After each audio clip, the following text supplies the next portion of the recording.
On va commencer dans quelques minutes, histoire d'attendre un peu les retardataires. Bon, de toute façon, il est 58, donc on a un peu de temps. On vous a préparé un petit questionnaire, si vous avez le temps d'y répondre là en 2 minutes, ça ne prend même pas, voilà, c'est assez rapide, pour en savoir un peu plus sur vous. Ça vous fera patienter du coup avant qu'on commence notre session dans 2 petites minutes. Voilà. Donc n'hésitez pas si jamais vous avez du mal à nous entendre. Normalement, vous devriez tous bien me voir. Mais si jamais il y a un petit souci de son, n'hésitez pas à le mettre dans le chat. Et sinon, on réservera le chat pour les questions, pour la petite session Q&A qui sera prévue du coup à la fin.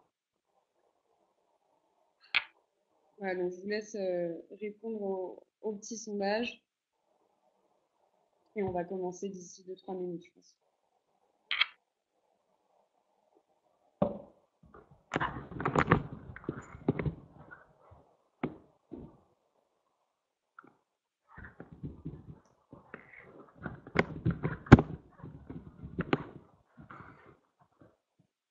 Bon, c'est bien, je vois que vous répondez au sondage, c'est parfait.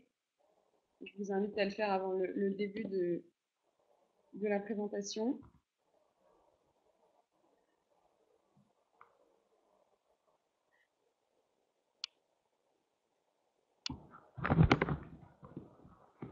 Il y a encore des participants qui nous rejoignent au fur et à mesure. Bonjour à tous.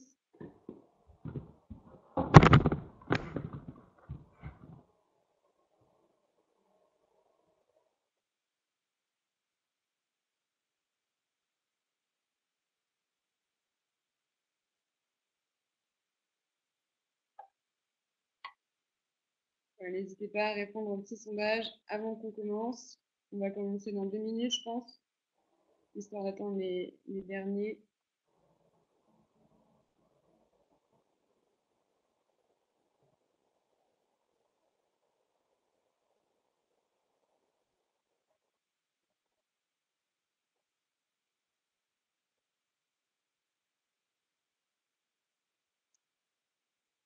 Je pense que vous m'entendez tous bien, vous me voyez bien.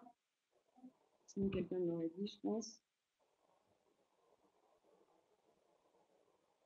Parfait. Merci, Robert.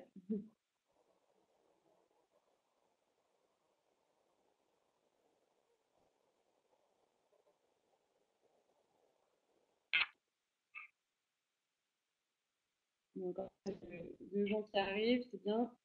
Je vous invite à bien répondre au sondage.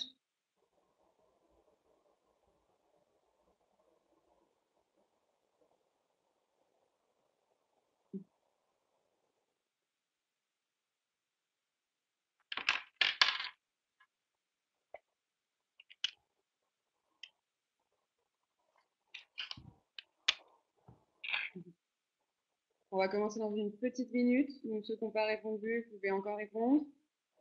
Pour ceux qui nous rejoignent tout juste, vous avez un petit questionnaire qui vous est proposé. Et on va bientôt commencer. Parce que là, je vois qu'on est à 84 participants, donc on devrait être vers la fin.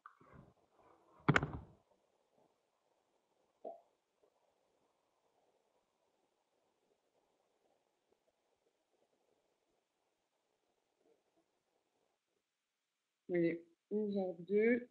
Je pense qu'on va commencer. Je vois qu'il y a 82 réponses 62 réponses sur le sondage, donc c'est pas mal.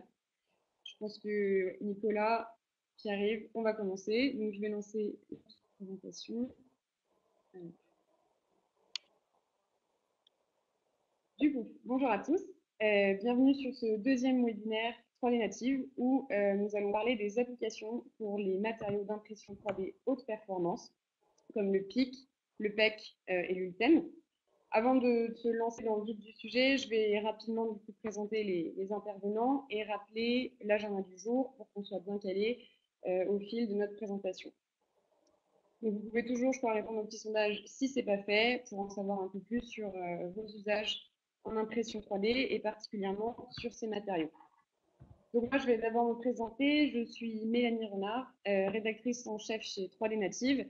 Pour ceux qui ne nous connaissent pas, donc on est une plateforme média spécialisée du coup dans l'impression 3D, ayant pour objectif de vous apporter toutes les informations nécessaires sur le secteur, que ce soit en termes de matériaux, de machines, d'applications, etc. Je suis accompagnée aujourd'hui de Nicolas Morand, qui est R&D and Industrialization Manager chez Kimia, donc qui est la branche impression 3D du groupe Armor, qui aujourd'hui en fait développe des matériaux d'impression 3D sur mesure sous forme donc, de filaments plastiques pour répondre aux besoins des industriels. Avec moi également Pierre-Yves Donat, qui est le responsable Delta 3D Print, qui est la branche fabrication additive du groupe Delta Équipement, et qui revend aujourd'hui une large gamme de machines FDM, notamment donc, des solutions d'impression 3D haute température. Donc juste, alors oui, si vous avez de l'écho, il faut bien désactiver vos micros, si possible, parce que je pense que ça vient d'ici. Voilà. Parce qu'avant, on n'en avait pas. Donc pensez à bien désactiver votre micro. Voilà, pour les participants, si c'est possible, pour qu'on n'ait pas d'écho. Merci. Du coup, un petit rappel de l'agenda. Donc, on va commencer par une introduction assez générale du marché donc des matériaux 3D haute performance pour bien comprendre en fait qui sont les différents acteurs, les différents cas d'application, avant d'entrer du coup dans le vif du sujet et de vous présenter donc la famille des PAEK, leurs propriétés et les différents cas d'application. Et ensuite, Pierre-Yves nous expliquera comment imprimer ces matériaux haute performance et quels sont les différents cas d'application qu'ils ont rencontrés aujourd'hui chez Delta 3D Print. Et on aura du coup une petite session de questions-réponses avec vous à la fin. Donc surtout, n'hésitez pas à poser vos questions dans le chat. On y reviendra donc dans ce dernier quart d'heure. Voilà. Du coup, si on commence par quelques chiffres concernant l'état du marché des matériaux d'impression 3D haute performance, vous pouvez constater que la famille des PAEK devrait générer plus d'1 milliard de dollars en 2026, donc entre 148 millions en 2018. Donc ça, c'est une étude tirée de Smart Tech Publishing qui s'intéresse du coup à la totalité des matériaux d'impression 3D haute performance, donc sur la famille des PAEK, que ce soit sous la forme de poudre ou de filament. Sachez aujourd'hui qu'on va s'intéresser surtout au filament plastique, donc pas à la poudre, voilà, parce qu'on va se baser sur la technologie d'extrusion uniquement. Du coup, on peut attribuer cette croissance aujourd'hui au nombre d'acteurs qui sont présents sur le marché, qui sont de plus en plus nombreux. Donc là, je vous ai un peu regroupé les quelques acteurs du marché. Donc on a les groupes chimistes, donc les principaux comme Arkema, Solvay ou Sabic. Mais on a aussi donc, du coup, des fabricants de matériaux d'impression 3D, donc comme Kimia ou 3D Makers par exemple. Et je vous ai mis quelques exemples de fabricants d'imprimantes 3D haute température comme Intelsys, Revos ou Ipium, en sachant qu'aujourd'hui, on a à peu près une vingtaine d'acteurs, de fabricants de machines haute température, sans vraiment de réels leaders, comme on pourrait voir sur d'autres technologies comme Stratasys ou 3D Systems. Donc là, aujourd'hui, c'est encore un marché qui se cherche et qui grossit au fil des années. Si on passe maintenant côté application, vous voyez qu'il y a 4 grands secteurs, 4 grandes industries aujourd'hui qui vont utiliser ces matériaux d'impression 3D haute performance, notamment donc, le médical, l'aéronautique, l'automobile et oil and gas, pour des applications qui vont être diverses et variées. Mais ce qui va surtout être intéressant de voir, c'est que les matériaux vont apporter des propriétés qui vont être similaires parfois aux métaux en termes de solidité et de durabilité. Et donc, ça va être des matériaux qui vont être idéaux finalement pour des industries aéronautiques et automobiles où la recherche de performance, de légèreté, de gain de poids et de temps va être très intéressante. Donc là, je vous ai mis quelques exemples d'applications. Donc sur du médical, on va être plus sur la création d'implants. On pense notamment à ces chercheurs chinois qui ont réussi à imprimer un implant clavicule en pic récemment. L'aéronautique, on va pouvoir imprimer des pièces comme des enjoliveurs pour un atterrissage, des poignées de porte, des fixations de ceinture. Sur l'automobile, on sera sur des engrenages, des joints, etc. Et enfin, l'oil and gas, ce qui est intéressant, c'est que les matériaux 3D haute performance sont très résistants aux températures. Et donc, du coup, on va pouvoir imprimer différentes pièces comme des manches d'antenne, des sièges de coupape, etc. Pierre y reviendra plus en détail à la fin sur des applications concrètes qui seront intéressantes pour vous tous. Là, je vous ai mis deux petits exemples avec des photos. Donc, à gauche, un conduit d'avion imprimé en 3D avec des items par Stratasys. Et enfin, à droite, une prothèse de genou imprimée à partir de pics sur une Funman Pro HT. Donc, c'est une machine développée par Item 6 qui nous avait été présentée l'année dernière, en avril 2018. Donc, du coup, maintenant qu'on a balayé un peu de façon assez générale ce marché des matériaux de performance, on va rentrer un peu plus en détail sur leurs différentes caractéristiques, sur leurs propriétés. Et du coup, je vais laisser la parole à Nicolas, qui va vous présenter tout d'abord la famille des PAEK. Bonjour, alors qu'est-ce que c'est que le PAEK, cette grande famille, qui regroupe le PEC ou le PIC? Ce sont des thermoplastiques semi-cristallins à enchaînement de cycles aromatiques qui ont des ratios éther-cétone différents qui influencent les températures de transition vitreuse et de fusion, qui à leur tour influencent les résistances thermiques et la température de mise en forme. On va passer sur l'autre slide. Ouais. Les points forts et les points faibles des PAEK, leurs propriétés, qu'on va retrouver. Les principales, c'est la haute rigidité. Les retardateurs de flamme sont la plupart du temps des matériaux qui sont UL 94 et 0. Ils ont des propriétés en résistance chimique exceptionnelles à 23 degrés, mais aussi en température élevée, avec des durées de vie assez importantes.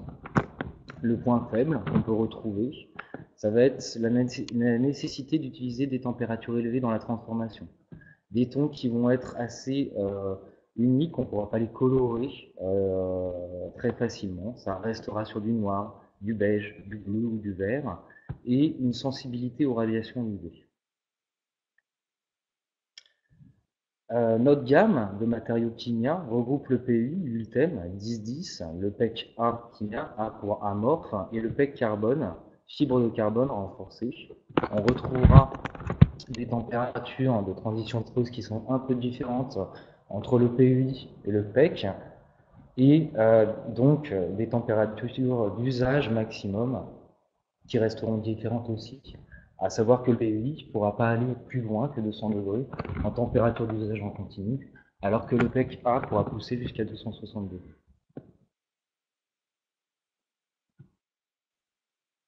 Donc maintenant, intéressons-nous au PEC A. Pourquoi nous avons choisi du PEC comparé à du PIC, qui a été beaucoup défrayé dans les chroniques de la fabrication additive? Il faut savoir que le PEC a un ratio éther-cétone qui est beaucoup plus bas que le PIC, ce qui en fait un matériau thermoplastique pseudo-amorphe, semi-cristallin, qui donc a des vitesses de cristallisation plus lentes. En découlera des températures de transformation plus basses, donc une meilleure adhésion intercouche, moins de warping, des meilleures cristallisations, un meilleur rendu visuel et bien entendu des propriétés mécaniques améliorées. On retrouvera aussi les mêmes caractéristiques physico-chimiques, donc les propriétés mécaniques, mais aussi les résistances chimiques qu'on peut retrouver sur le PIC et une meilleure adhésion au plateau. Alors, juste, il y a Aurélien qui nous dit qu'on est deux à parler en même temps. Est-ce que vous êtes beaucoup à entendre une double voix? Parce que moi, j'entends bien Nicolas. Ok. Ok, parfait.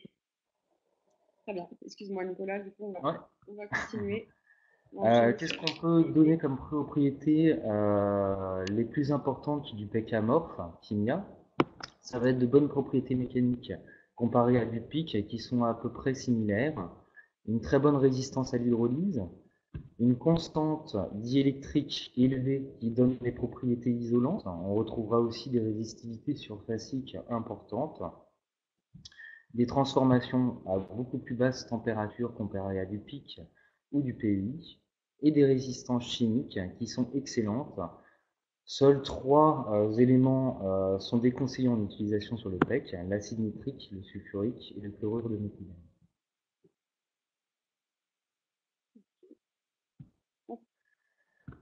une petite touche supplémentaire, on peut améliorer les propriétés mécaniques et les résistances chimiques du PEC par des étapes de recuisson après impression. On a mené une étude assez importante sur ce sujet qui nous révèle qu'on va augmenter, après avoir fait des cycles de recuisson et de refroidissement, le taux de cristallinité de 300% sur le PEC A, son module de flexion également à 30% supplémentaire, le module d'Young de traction à 20% et une résistance au choc qui est à peu près similaire. Tout ça, bien entendu, réalisé sur des éprouvettes imprimées avec des normes ISO associées à nos essais. Donc, pourquoi utiliser le PEC A dans la FDM? Pour des raisons de design, de réduction de coûts, de matière, de réduction de coûts matière, moins de pertes liées à l'impression 3D par couches successives, le temps de préparation qui est plus court, et bien sûr la maintenance qui est beaucoup moins élevée. Du coup, il y avait peut-être une petite question qu'on pourrait traiter maintenant, Nicolas. C'est Christophe qui demandait le coefficient de dilatation du PEC. Ouais, alors par rapport au recuit, j'ai pas la donnée avec moi, mais c'est des dilatations qui vont être de l'ordre de 5%, donc à 10%. Si c'est ça je sais pas si ça répond à la question. Je crois que c'était sur la slide d'avant, mais peut-être que Christophe va préciser sa question par la suite. Voilà, donc ce serait 5%.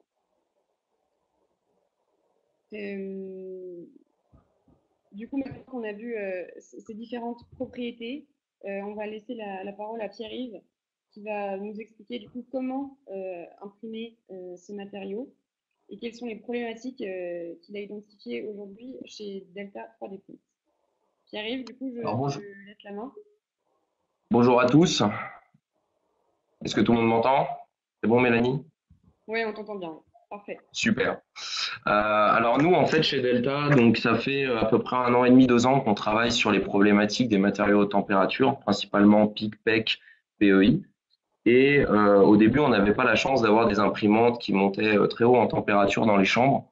Donc on était limité au niveau de la zone du plateau. Donc ce qu'on a identifié en faisant nos impressions et en caractérisant nos matériaux, c'est vraiment d'avoir un besoin d'une température ambiante en chambre afin d'avoir une stabilité du matériau lors de sa transformation. C'est bien sûr d'avoir un système d'extrusion renforcé autant au niveau température qu'au niveau fiabilité au long terme. Et c'est d'avoir des surfaces d'impression qui nous permettant de limiter le warping ou les gauchissements. Voilà les 3 problématiques qu'on avait à l'époque quand on a commencé à imprimer des matériaux de température. Donc on a réalisé des multiples tests avec des éprouvettes. En X et en Y, on n'avait pas de problématique puisqu'on était collé au plateau à 200 degrés. Alors pas spécialement à 200 degrés, c'était la température maximum. Mais, donc tout ce qui était éprouvette, on n'avait pas de problème. À partir du moment où on cherchait à monter sur l'axe Z, on commençait à avoir des problématiques puisqu'on s'éloignait du plateau et donc de la température. Donc le problème qu'on avait, c'est que dès qu'on faisait des éprouvettes, on était limité au niveau de la qualité des performances des matériaux à cause de nos machines. Donc après des multiples tests, on a rencontré Minifactory en Finlande, qui travaillait depuis pareil 2 ans sur ce sujet-là, et qui a développé une machine spécifique afin d'avoir une chambre pouvant atteindre 250 degrés et donc maîtriser la transformation du matériau en impression. Donc pour parler rapidement de cette machine, on a donc 2 extrudeurs montant à 480 degrés avec un contrôle de débit afin de limiter les erreurs d'impression. On a une chambre et un plateau atteignant 250 degrés en moins de 20 minutes. On n'a aucun élément électronique à l'intérieur de la chambre. C'est un des seuls fabricants à avoir bypassé les brevets de Stratasys et donc à arriver à fermer entièrement la chambre sans avoir d'éléments électroniques à l'intérieur. Et bien sûr, on a une gestion des filaments avec un maintien d'humidité, puisqu'il ne faut pas oublier que tout ce qui est ultrapolymère, si on les imprime avec de l'humidité, on n'aura pas derrière la qualité performante du matériel. Donc les résultats qu'on a eu derrière avec cette imprimante, on a vraiment limité les warpings sans utiliser aucune surface. On imprime aujourd'hui sur du borosilicate, sans aucun système de colle, que ce soit Dimafix ou autre, sans feuilles de matériaux utilisées. C'est vraiment borosilicate, température à 160 degrés sur le plateau, et on n'utilise rien pour le PK. On adhère parfaitement, quelle que soit la géométrie de caisse. On a une stabilité géométrique en Z, puisqu'on est sur une température ambiante tout le long de l'impression. Et on atteint les performances des matériaux, celles qu'on voulait. Donc, grâce à cette machine, on a pu finaliser tout ce qui est éprouvette en Z pour le calcul des données. On a pu bâtir des profils d'impression pour les différentes classifications de géométrie. Donc, chez nous, en fait, on classifie en fonction des géométries. Donc, déjà, est-ce que c'est une géométrie simple? Est-ce que c'est une géométrie avec des supports? Est-ce qu'on a des canaux internes? Voilà, ce type de raisonnement, afin de pouvoir bâtir à chaque fois un profil légèrement différent, permettant un côté un peu plus plug and play avec la machine pour nos clients par la suite. Et cela nous a permis aussi de commencer à valider le matériau dans plusieurs industries avec des applications concrètes sur le terrain avec nos clients. Donc les premières applications terrain qu'on a identifiées avec nos clients vont être des pièces mécaniques, des échangeurs thermiques en vue de la résistance à 260 degrés, des pièces soumises aux hydrocarbures, des pièces pour tout ce qui est test diélectrique, comme l'a souligné Nicolas, et des pièces soumises à de hautes températures.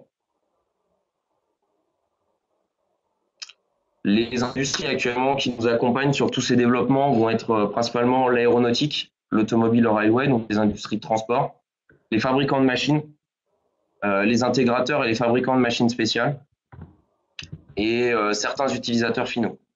Et petit à petit, on était sur le salon à Lyon la semaine dernière, on trouve de nouvelles applications avec des clients ou des prospects autour du polyéther kétone ou du PEI.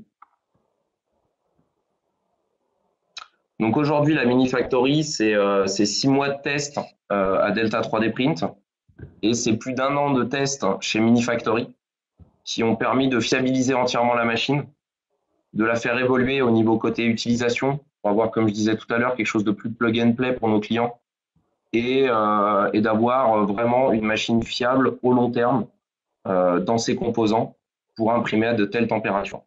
Et aujourd'hui, on est sur un prix d'entrée à peu près à 49 000 €. Et pour parler rapidement, donc aujourd'hui, on commence à développer, tout à l'heure Nicolas parlait des process de recuit, on commence à développer justement le process automatisé de recuit dans la machine. Pour parler rapidement voilà, d'exemples de pièces imprimées en 3D, donc on retrouve à gauche un levier de freinage en PEI pour ses résistances mécaniques. On retrouve à droite un support de ventilation moteur pour une imprimante justement avec des zones en haute température. On va le retrouver encore sur la slide d'après. Voilà. Donc là, on voit bien, par exemple, la finesse des parois, qui est extrêmement compliquée à faire, que avec la chambre de la Mini Factory, on arrive sans problème à réaliser. Et là, par exemple, derrière, on trouve... Dis-moi.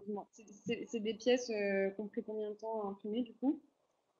Le support, par exemple, que vous voyez à gauche, il y a, on les a imprimés par deux, je dirais à peu près 1 heure par pièce. Et c'est pareil, les petits supports de capteurs donc, qui sont à droite, c'est des pièces qu'on a fait par 10 ou 15.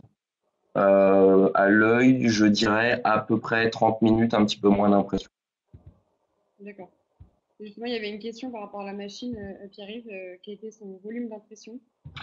Alors, le volume d'impression est de 300 par 180 par 180 en Z. Je m'explique pourquoi on ne monte pas au-dessus en volume d'impression. Aujourd'hui, comme vous le savez, maintenir les géométries sur des pièces haute température est très complexe. Donc, avant de pouvoir aller sur des volumes de très grande taille, comme on sait le faire par exemple chez Delta 3D Print, d'abord maîtriser le process sur un volume un petit peu plus petit et qui est largement suffisant pour une grosse partie des applications terrain. D'accord. Et du coup, la taille maximale, aujourd'hui, vous avez réussi à atteindre avec le pic? 300 par 180 par 180. Ok. Parfait. Du coup, on va peut-être passer au cas d'application. Ça te va? Donc là, on retrouve une autre pièce, on retrouve une pièce en PEC A qui a été faite pour l'aérospatial. Je ne peux pas parler spécialement de l'application dans le fond, vous verrez sur les prochaines pièces, ce sera pareil. Donc c'est une pièce qui a été faite pour l'aérospatial, qui s'appelle CubeSat. Je pense que le lien LinkedIn sera remis peut-être derrière.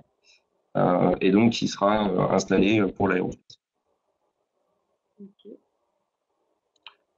Ici, on retrouve une pièce, pareil, en PEC A, qui a été réalisée sur la Mini Factory, et je ne peux pas parler, pareil, du cas d'application, c'est juste pour vous montrer les typologies de géométrie qui peuvent être réalisées, et cette pièce a été réalisée sans support.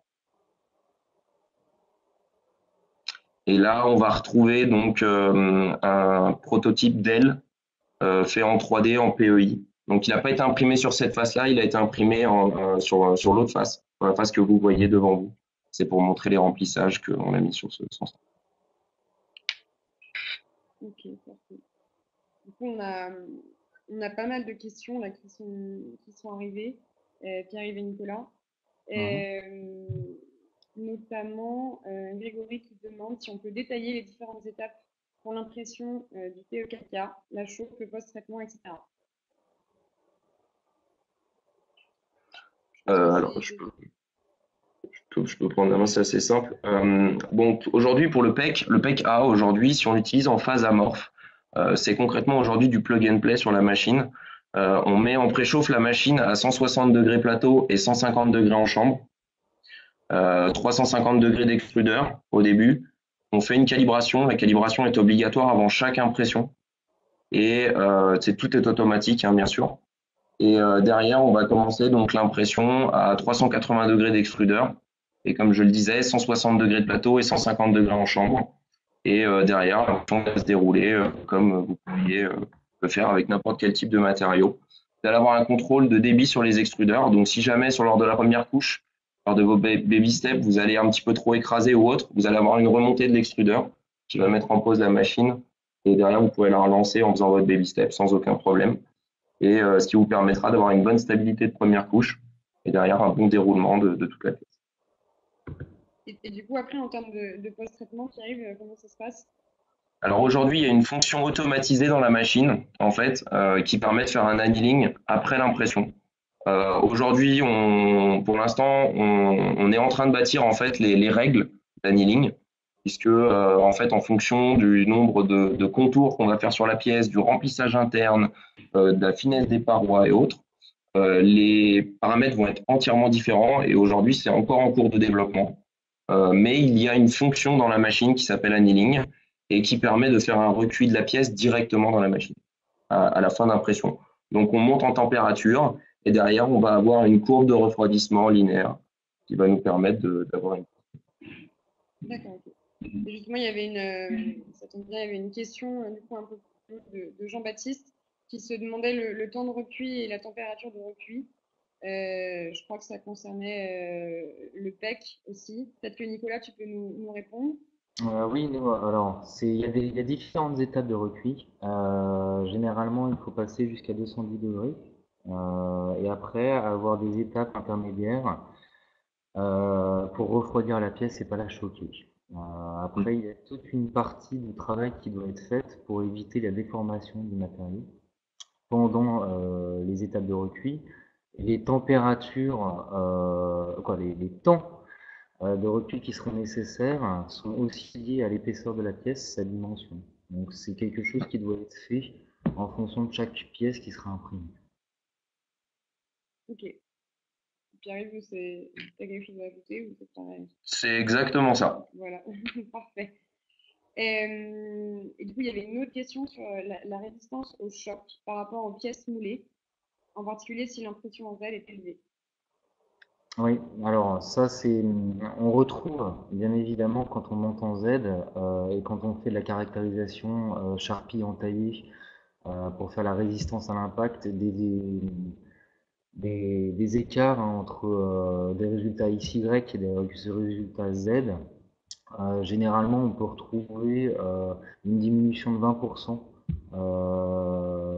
du choc non recuit sur le PEC A, qui est lié bien sûr à la montée du matériau où on a un peu moins de résistance à l'impact. pour revenir sur le coefficient de dilatation, le coefficient d'expansion thermique, j'avais pas compris la question tout à l'heure. En gros, on va avoir un coefficient d'expansion thermique différent en valeur X, Y et Z.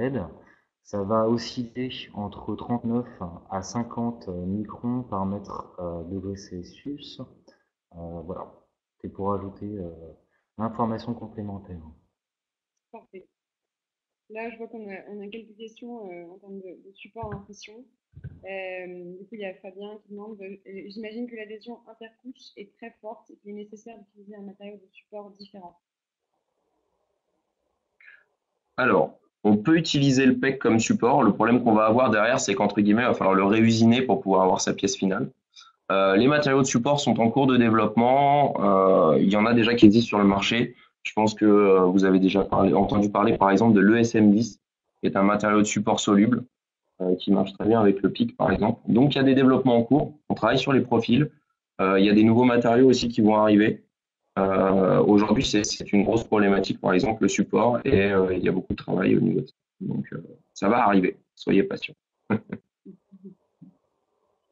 Et je pense que c'est encore pourquoi cette question qui arrive.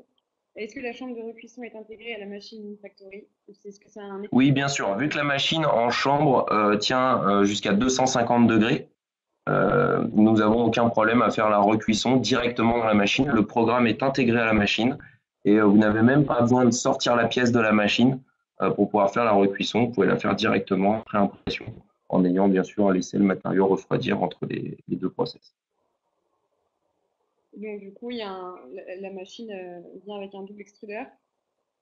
Oui, directement, double extrudeur avec un shifting. On peut le voir même d'ailleurs sur la photo là. On voit donc le double extrudeur, on voit les systèmes de ventilation et on voit même un petit pin qui est juste derrière qui fait office de bell touch mais qui est entièrement en acier en vue des températures. D'accord. Il y a une petite question, est-ce que vous avez testé des pièces pour voir si elles dégazent vide? Alors, on n'a pas testé directement des pièces sur le dégazage sous vide.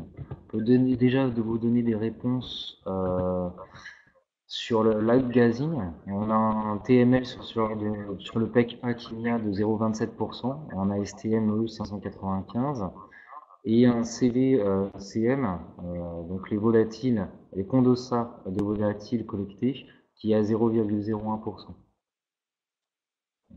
Est-ce que ça répond à votre question? On va attendre du coup. Je vais peut-être passer à la première, comme ça on peut enchaîner. Si la chambre d'impression sert à la recuisson, alors la machine est immobilisée longtemps et pas accessible pour imprimer, tant que la recuisson précédente n'est pas finie. Donc est-ce que justement on a cette perte de temps en termes de productivité, Pierre-Yves? Ah, bien sûr, c'est toujours le problème d'utiliser quelque chose de versatile. On a de la flexibilité, mais ça induit aussi une problématique derrière. Donc, vous avez deux possibilités. Soit vous achetez derrière une étuve et vous allez faire votre cuisson directement dans une étuve, ce qui est possible. Ou alors vous décidez d'investir que sur la mini factory et derrière, quand vous allez faire votre cuisson, bah oui, bien sûr, la machine va être impactée. Vous ne pourrez pas imprimer quand il y aura ce temps de recuisson, en sachant en plus que les temps de recuisson sont assez longs puisqu'on chauffe en température crescendo et on va redescendre en température de façon crescendo aussi, donc ça va prendre beaucoup de temps. Après, pareil, en fonction des pièces, en fonction de la taille des pièces et autres, ça va être totalement différent. Okay. Apparemment, Nicolas, c'était très clair. Ta réponse tout à l'heure. Moi, j'avais juste une question pour Pierre-Yves. Tout à l'heure, tu parlais des différentes industries, secteurs que vous ciblez aujourd'hui. Tu parlais des nouvelles applications que tu voyais arriver. Tu peux nous en dire plus ou pas? J'attends de faire des tests avant de pouvoir en parler et après on en reparlera peut-être autour de 3D print. Mais pour l'instant, voilà, on est sur des nouvelles petites applications phares intéressantes. J'en parle pas trop pour la confidentialité de mes clients, mais on en reparlera peut-être sur 3D print en fonction. Oui. Vous sentez vraiment qu'il y a un besoin du côté des industriels de développer voilà, des matériaux sur mesure en fonction de leurs besoins et que justement cette partie matériaux s'accélère de plus en plus aujourd'hui. On a beaucoup parlé de la fabrication additive métal ces dernières années, mais là on voit vraiment qu'il y a une grosse tendance sur les polymères haute performance. Et donc c'est vraiment une réalité terrain. De toute façon, aujourd'hui, l'impression 3D est une solution. Et dans cette solution, on retrouve l'outil qui est la machine, mais le pilier central, ça reste le matériau. Et en fait, les trois piliers, ce fameux triangle, ça va être quoi? Ça va être le matériau, la machine, et derrière, ça va être le process qu'on va utiliser pour pouvoir associer les deux et arriver enfin à un résultat. Et l'association de ces trois piliers va faire que derrière, on va avoir le résultat. Mais aujourd'hui, oui, le centre reste le matériau. L'outil s'adapte au matériau, c'est l'objectif. Et le process va venir lier les deux ensemble. Il y a un très fort besoin de développement à façon de matériaux pour avoir les fonctionnalités nécessaires au cahier des charges final de la pièce. Et on ressent énormément sur le marché ce besoin, pour répondre à ta question. Mmh. Et du coup, justement, tu parlais des équipements, enfin, des machines. Pierre, il y a une question, quelles sont les différences, les avantages entre la Mini Factory et d'autres machines comme Stratasys, Phobos ou Appium? L'avantage que va avoir Stratasys, on ne pourra jamais, entre guillemets, les dénigrer, parce que c'est des fabricants de machines qui ont une chance magnifique. Ça fait très longtemps qu'ils sont sur le marché. Ils ont des retours de tests de leurs propres matériaux qui sont exceptionnels, puisqu'ils ont eu le temps de faire énormément de tests, de justement affiner ces process parfaitement, ce qui apporte le côté plug and play de leur machine. Pour ce qui est des autres constructeurs, il y a beaucoup de choses qui vont arriver sur le marché dans les mois à venir. Les constructeurs actuellement ont des solutions intéressantes. Nous, à nos yeux, encore limitées. C'est pour ça qu'on a choisi Mini Factory, qui aujourd'hui est le seul à monter à 250 degrés en chambre. Parce qu'aujourd'hui, voilà, il y a des choses qui sont limitées. On retrouve des technologies intéressantes. Par exemple, Appium a une technologie extrêmement intéressante, mais limitée au niveau de la surface d'impression, mais très intéressante pour le PIC, par exemple. Il va y avoir des développements et d'autres machines qui vont sortir. Voilà, il y a beaucoup de choses. Il y a une demande au niveau de ce matériau. Les constructeurs se concentrent là-dessus. Certains y arriveront, d'autres non. Et on aura encore des nouveautés en milieu d'année. Okay. Il y avait une question de Olivier. Comment se gère l'extraction des gaz émis pendant l'impression, qui est liée à la problématique de HSE? D'accord. Alors c'est conseillé, bien entendu, d'être dans un espace ventilé. Nous recommandons également d'avoir des extractions directement qui sont raccordées à un filtre à charbon, ce qui permet d'avoir une ambiance HSE la plus adéquate. Voilà. Le PEC en lui-même n'a pas de grandes contraintes au niveau émission de gaz. Toujours est-il que c'est une chose qui est importante à avoir au sein de son organisation. Okay. Et donc, pour y répondre sur la Mini Factory, la Mini Factory est filtrée EPA plus filtre à charbon. Et après, on parle de plus en plus de filtres, que je dise pas de bêtises, je crois que c'est EAEK, qui filtrerait donc les particules, mais aussi les gaz. Ouais. Okay. Et qui vont arriver sur les machines petit à petit. Il y a une question de Laurent. Donc, pour ces conditions particulières d'impression, peut-on considérer que la pièce imprimée est isotropique et que ses caractéristiques mécaniques sont proches, voire identiques à une pièce usinée ou moulée? Alors, on n'a pas d'isotropie sur ces impressions. On va avoir des diminutions de propriétés mécaniques en montée en Z, qui sont aussi liées à la géométrie de la pièce qui va être imprimée. Il y a aussi une étape de design qui est importante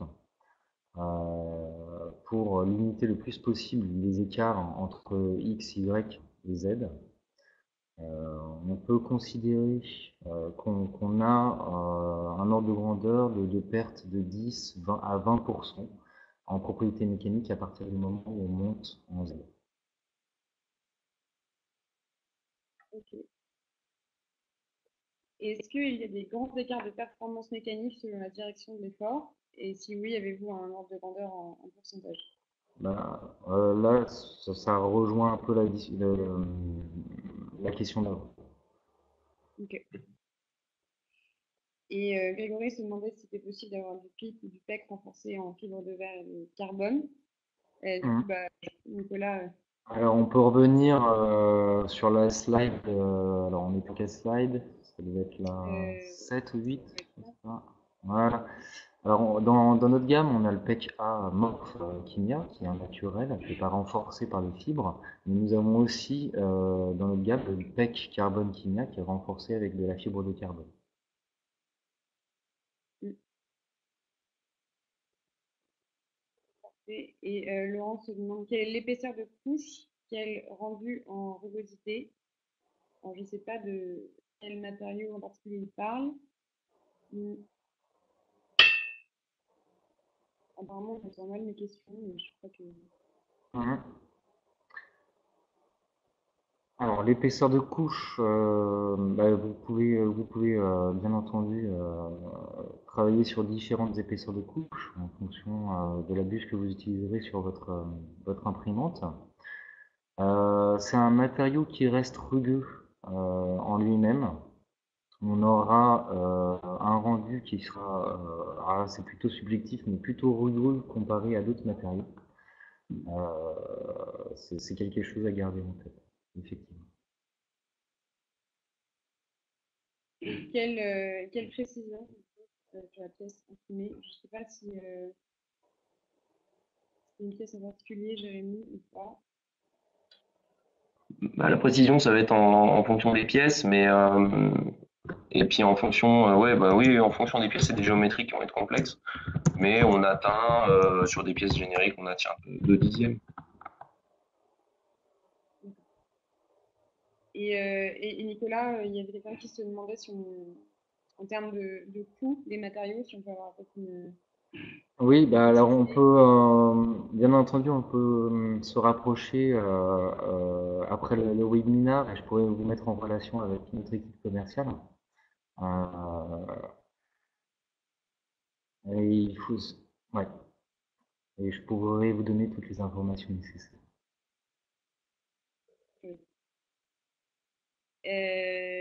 Pierre-Yves ou Nicolas, quel diamètre de buse préconisez-vous? Aujourd'hui, on est entre 0,2 et 0,6 et principalement, on imprime en 0,4 avec une hauteur de couche de 0,25. Ok. Je pense que c'est encore, Pierre-Yves, il encore une question pour toi. Les pièces imprimées en PEKKA par la Mini Factory sont-elles poreuses comme le sont celles imprimées en ABS sur une machine Stratasys? Alors là, ouais, je te laisse. Vas-y, Nicolas. C'est bon. Alors la porosité, c'est un sujet d'intérêt de notre côté. On est en train de travailler sur une méthode de mesure liée directement à la pression 3D, la fabrication additive IBM.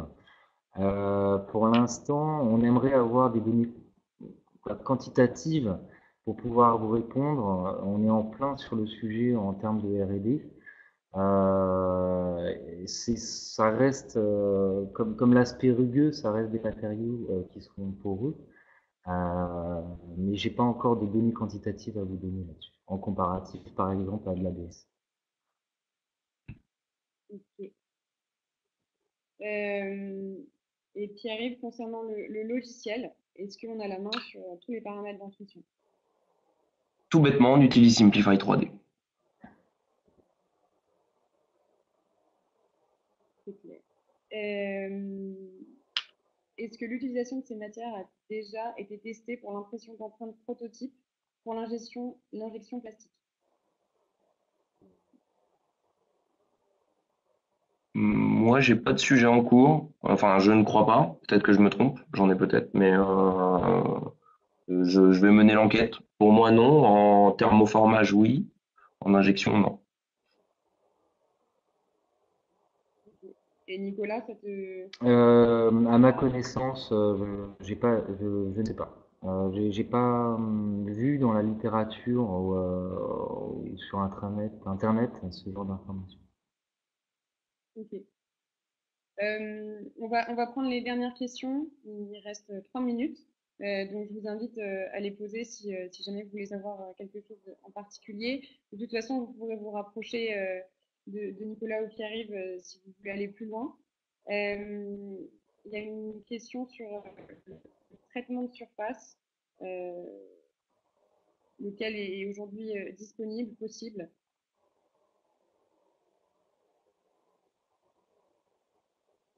Euh, Moi, j'en ai pas spécialement de traitement de surface disponible. Justement, si il y a des gens dans le webinaire qui ont des informations autour de ça, nous, on est intéressés à développer autour. Ok. Est-ce que vous avez des conseils pour qualifier une bonne adhésion intercouche? Hum, Comment ça qualifier sur les tests après? Je pense. On va peut-être laisser Jean-Baptiste préciser sa question pendant l'impression. Euh, Pendant l'impression. En fait, nous, on va le voir parce que, enfin, après, comment dire, aujourd'hui, comment dire, on le voit quand on l'imprime, puisqu'on a vu les différences. En fait, on va voir le matériau, des fois, par exemple, sur des imprimantes où on n'a pas la température en chambre, on va voir des fois le matériau cristallisé. Bon, moins avec le PEC A, plus par exemple pour les pics. Les pics, lorsqu'on va les imprimer, on va les voir cristalliser en cours d'impression, quand on n'est pas à température en chambre. Là où nous, on n'a pas ce problème-là. Et donc, en fait, on ne va pas se retrouver avec un dépôt d'un matériau amorphe sur une base qui est déjà cristalline, ce qui fait qu'on va avoir du coup cette bonne adhésion intercouche. Donc, il faut que le matériau soit dans la même phase quand on va l'imprimer et qu'il reste dans la même phase pour que la fusion soit bonne. Sinon, on perd la qualité de fusion. On n'utilise pas de raft. Je vois la question. Parfait. On va prendre les dernières questions. Quel test préconisez-vous pour dire que l'adhésion est bonne post-impression? Alors, de notre côté, on fait des torture tests spécifiques là-dessus qui nous permettent de voir si le matériau imprimé permet d'avoir une bonne adhésion intercouche. Sur la pièce finale en elle-même, je pense que ça doit être vraiment relié, ça dépendra vraiment de la pièce qui a été imprimée. Je sais pas si tu as des précaux de ton côté, Pierre. Ouais, après, en fait, ça va être sur les tests directement sur l'application. Le mieux, c'est ça, en fait. On va imprimer la pièce. Nous, on va faire des vérifications. Déjà, si on avait de l'humidité dans le filament, on va le voir tout de suite en première impression, par exemple. Et derrière, en fait, ça va être directement le test chez le client. Et après, en conséquence, nous, on a des retours d'informations qui nous permettent d'affiner nos réglages. Ok. Et des fois, on a des retours d'informations 100% positifs. On va prendre la dernière question de Fabien en termes de solidité de la pièce imprimée. Est-ce que c'est plus solide qu'une pièce imprimée en SLS avec du PA12? Alors, ben là, je me retourne plutôt sur les propriétés mécaniques du matériau. On pourra avoir des propriétés comparables. Euh, Après, ça dépendra des tests faits en laboratoire et des normes appliquées, que ce soit STM ou ISO, ou quel type de barre on utilise. Mais on obtient des résultats de rigidité, de souplesse, de dureté, de résistance au choc qui sont tout à fait comparables à du SLS. Pierre-Yves, est-ce que tu veux ajouter quelque chose? Je dirais même que on est supérieur parfois sur certaines typologies de matériaux par rapport à la SLS en vue du procédé d'impression et de la technologie en fait, où la SLS va avoir un finish beaucoup plus beau que nous en fait en design, mais sur beaucoup de points et sur beaucoup de matériaux, la SLS va être beaucoup moins résistante que la FDM. Là où nous, on est beaucoup moins sexy au niveau design à cause de nos strates. On va avoir des avantages et des inconvénients en fonction de chaque technologie. Mm. Ok. Bah, écoutez, en tout cas, merci beaucoup, Nicolas et Pierre-Yves, pour toutes ces explications. Je crois que les participants sont contents aussi d'avoir eu les réponses à leurs questions. N'hésitez pas, du coup, si jamais vous voulez retrouver le webinaire après, on va mettre la vidéo sur 3D Native dans quelques jours. Donc, vous pouvez retrouver toutes ces informations. Et puis, si jamais vous voulez contacter Pierre-Yves ou Nicolas, vous le ferez par la suite. N'hésitez pas à nous contacter. Voilà, merci à tout le monde. Merci Nicolas, Pierre-Yves. Merci Mélanie. Et Merci. bonne journée à tous. Et Bonne à très journée. bientôt pour le prochain webinaire 3D Native. Bonne Bonne journée. journée à tous. Merci, au revoir. Au revoir.